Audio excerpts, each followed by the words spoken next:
En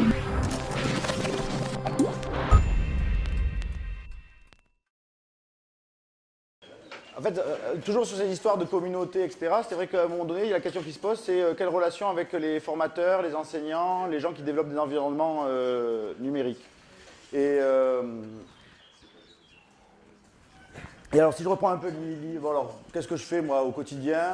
Je fais de la formation des gens, une formation initiale à l'outil. Par contre, la visée, c'est autonomie maximale des utilisateurs. Mais vraiment, c'est hors de question de faire un quiz à la place des gens, en résumé. Ça peut arriver, mais c'est vraiment de l'ordre de l'exception, quoi. Hors de question de faire un wiki à la place des gens.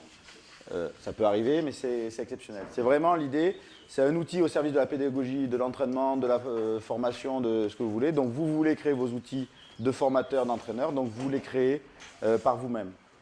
Voilà, donc c'est un peu comme ça que c'est fait. Donc moi, mon rôle aujourd'hui, il est, par contre, au début, quand les gens font des questionnaires, ils ne sont pas sûrs que les gens vont avoir accès, que c'est bien paramétré, que je ne sais pas trop quoi, ou un environnement, ils ne sont pas sûrs que ça fonctionne. Donc moi, je passe derrière et je vérifie que ça marche. Avec en fait une grosse préoccupation, c'est-à-dire que les usagers qui vont utiliser l'environnement numérique ne soient pas à dire oh ben, ça ne marche pas, c'est nul, on ne fait pas fonctionner. Donc là, je pense à la Fédé de Voile quand elle fait ses questionnaires d'évaluation pour la détection. Je repasse derrière systématiquement, je vérifie que ça fonctionne bien, que la correction est bien remplie. Voilà, je fais un tour du propriétaire et je vérifie que les liens qui vont être envoyés sont les bons. Voilà, je fais ce genre de choses parce que les gens ne sont pas encore avec une maîtrise suffisamment grande de la plateforme. Mais c'est vraiment sur cette idée pour que ça marche et pas faire à la place d'eux. Vous voyez un peu la nuance et voilà. Donc, alors là, ça se fait donc, de la formation qui peut se faire un peu en présentiel. Alors, si je reprends votre exemple, nous, en 2 jours, on avait à peu près réglé le problème technique et une 3e journée de mise en ordre. En gros, voilà. Et à partir de là, aujourd'hui, vous êtes autonome. Là, je parle pour les gens de la CCA, la Commission centrale d'arbitrage. Donc de l'accompagnement, donc un peu l'idée il y a un problème, on m'appelle, on m'envoie un mail, et voilà. Donc il peut se faire individuellement ou collectivement. Bon. Donc mon rôle dans l'accompagnement, il est là-dessus. Par contre, en fait, ce qui est intéressant, c'est l'histoire de la communauté FOA des e-learning de l'NVSN, ou e-entraînement et e-formation plutôt, c'est ce qu'on a ici, là. C'est vrai que ça, c'est le moyen qui avait été trouvé il y a quelques années pour finalement permettre la collaboration et la mutualisation d'expériences entre différentes personnes. C'est-à-dire que la préoccupation numéro 1 des gens en général, c'est de dire, et on est passé par ces étapes-là, c'est on va faire des environnements privés pour collaborer. Et globalement, ça n'a jamais fonctionné. Ça marche 3 jours, 4 jours, les gens perdent leur login et leur mot de passe, et c'est terminé. Donc, je vais essayer de vous le montrer. Alors, en plus, j'ai un message, s'il y en a qui veulent devenir auteurs, c'est ouvert. Vous pouvez contribuer. Là, il y a des stagiaires de la dernière formation prof de sport, la formation initiale des profs de sport. Il y en a un qui a dit, ah ben ouais, moi ça m'intéresse, il a fait son premier article sur je ne sais plus trop quel truc. Enfin, voilà, donc c'est vraiment autour des usages du... Bon, ok, ça ne s'ouvrira jamais. Mais voilà, le principe c'est... Et en fait, pourquoi ça fonctionne? Parce qu'on a, je pense, deux éléments. C'est que ça participe aussi à la communication. C'est-à-dire que les gens, c'est aussi un moyen pour eux de communiquer sur ce qu'ils font. Et donc, ça participe à la construction de leur identité numérique. Et finalement, c'est valorisant. Voilà, donc là, par exemple, bon, alors évidemment, vous avez... Alors, le référencement, c'est un métier, c'est pas le mien, c'est pas ceux des auteurs qui produisent là-dedans. Donc, évidemment, c'est un foutoir organisé plus ou moins. Là, aujourd'hui, il faudrait prendre 2 jours pour redéfinir les catégories, les mots-clés, remettre un peu d'ordre dans tout ça. On ne le fait pas, mais voilà. Mais donc ça, c'est un bon moyen pour finalement mutualiser des expériences, échanger sur des outils, des petites trouvailles, des petites choses. Voilà, alors il y a des cas d'or là-dessus. Donc on parlait d'Excel. On a un champion du monde actuellement par exemple, sur la question des tableurs Excel. Comment partager un tableur Excel dans WordPress ou ailleurs. Donc ça c'est Pascal Choteau qui a fait un article à un moment donné. Aujourd'hui il a plus de 20 visites par jour ou 30 visites, c'est l'article phare du site et il draine la terre entière. Enfin, quand on parlait hier des communautés ou des réseaux et on ne sait pas comment ça prend, si on va voir les statistiques du site, ça vient du monde entier, quoi. On a... bon, j'abandonne. Donc ça, c'est un premier moyen d'accompagnement qui est finalement intéressant et les gens s'abonnent. Aujourd'hui, je crois qu'il y a tout compris, abonnement, commentaires, etc. C'est 650 ou 640 personnes abonnées au blog. Et en moyenne, alors c'est pas énorme, hein, moi je sais pas, mais c'est, je sais plus combien, 80, de début d'année on est à 90 visites par jour ou 95 visites. Si on prend le blog de chez vous, vous êtes à 250 visites par jour, je crois, un truc comme ça. Bon, donc ça c'est un premier niveau. Derrière, en fait, on a un habillage numérique via un site Spiral où on va avoir des groupes de travail qui peuvent être associés, mais toujours avec une interface publique.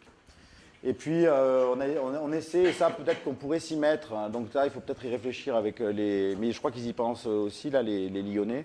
Mais c'est vrai qu'un forum communautaire des utilisateurs de Spiral Connect dans le champ du sport, et où finalement on pourrait fonctionner avec ça. Avec ce qui serait le top du top, c'est qu'en plus on aurait des différentes instances, on ait le même login et le même mot de passe. Ça serait vraiment génial. Bon, voilà. Donc là, on a mis en place un forum communautaire qui fonctionne pour les administrateurs de plateformes à l'ENVSN. Et par contre, pareil, la communauté, on ne sait pas trop comment la dimensionner. Le rêve par rapport à ça, c'est que ce ne soit plus Olivier Le Rouge qui réponde à chacune des questions, mais que tout le monde puisse répondre aux questions des uns et des autres. C'est pas comme ça que ça se fait. Je pense qu'il y a plusieurs raisons. C'est que je suis peut-être un peu trop réactif à certains moments. C'est-à-dire que comme je campe derrière mon ordinateur, à des moments, ben, je réponds tout de suite. Et puis j'ai cette espèce de souci de réactivité qui est peut-être, à mon sens, une erreur. Je trouve bien l'idée que présentait Patrice Cossa la semaine dernière, de dire ben, le lundi, c'est le temps dédié à la FOAD, et ils savent que derrière, ils ont quelqu'un derrière son ordinateur qui répondra, un formateur, un tuteur qui sera derrière. Ou ce que disait, je ne sais plus comment il s'appelle, un gars d'ici de l'escalade. David, voilà, pardon. David qui disait, c'était il y a quelques temps, je ne sais pas s'il fonctionne toujours comme ça, mais il disait, ben moi je réponds sur les forums le jeudi matin. C'est carré. Donc si vous voulez votre question pour le jeudi matin, des fois je peux répondre avant, mais parce que j'ai le temps ou quoi, mais c'est à ce moment que ça se passe. Bon, voilà.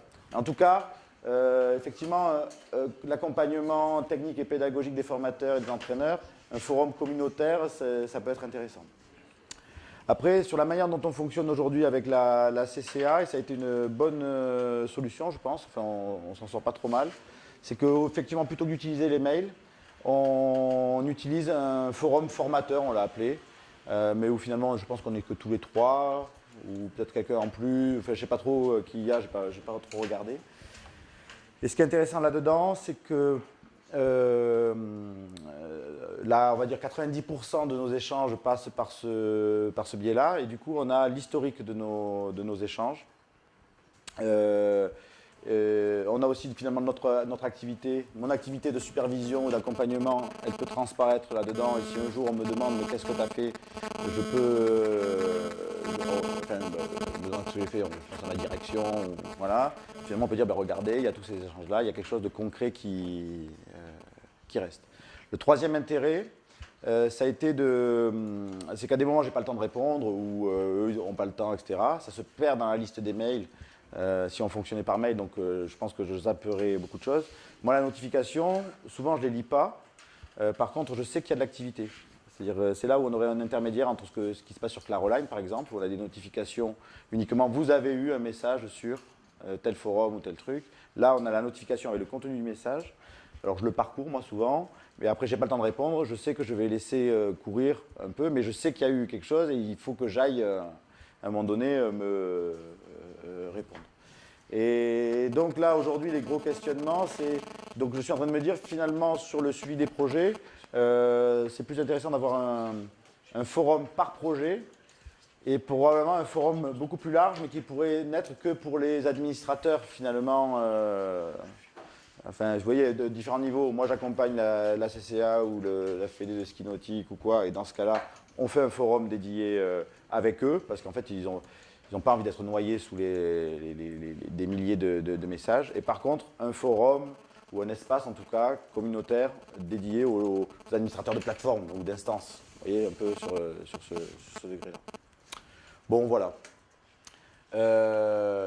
Donc la proposition est sérieuse. Hein. S'il y en a qui veulent devenir auteurs sur e-entraînement et donc participer, alors c'est à la fois du Facebook, mais la différence de Facebook, c'est que les articles sont référencés, c'est-à-dire que qualifiés peut-être aussi, je sais pas.